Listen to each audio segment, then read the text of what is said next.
thế là ruột sức này ha ha ha cái ô yan pero se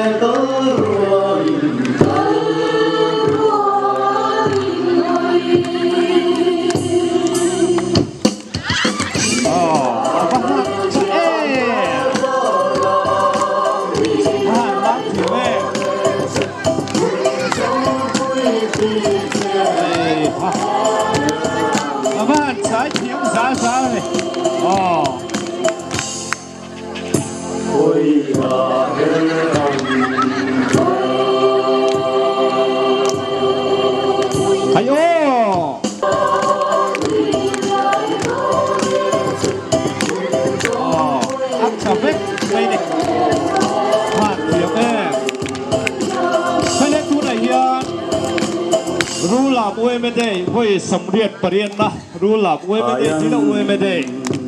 gần băng mê cả chúa uê mê chăng lúc liền là section ate zual tên hun băng mê cả thế vậy hết tiền lắm thì và các anh thì rất có gì alo có gì tôi liền qua ta chuyên hụt hết đủ rồi đi các anh thiệt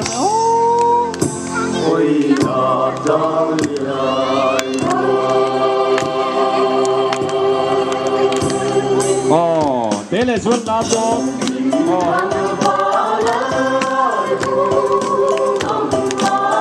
các anh muốn đâu về mấy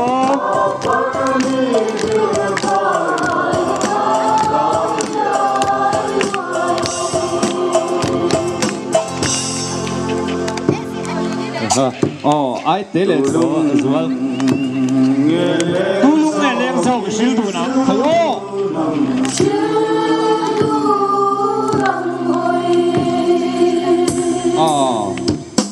vâng hẳn đâu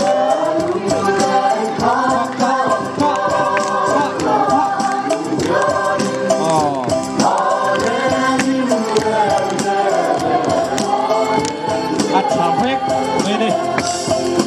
và trái quê bên sang thể hiện được khu thiên phan thì họ chính trị các em ra đi thô thằng này đón đi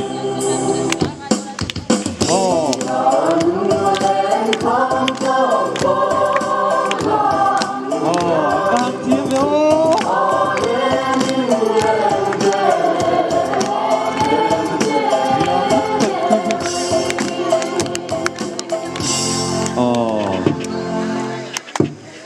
Hãy subscribe cho kênh Ghiền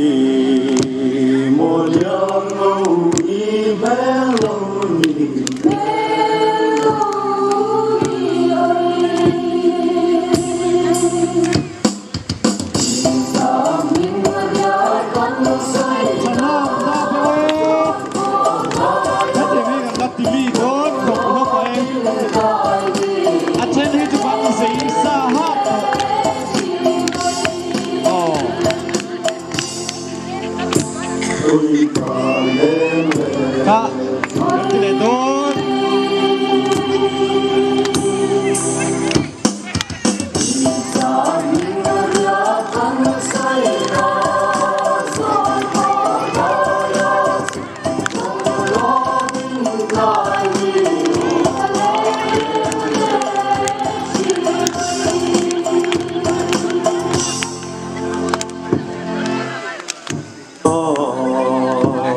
Nang to na section we me chang ho kha lo ring le jok ta ula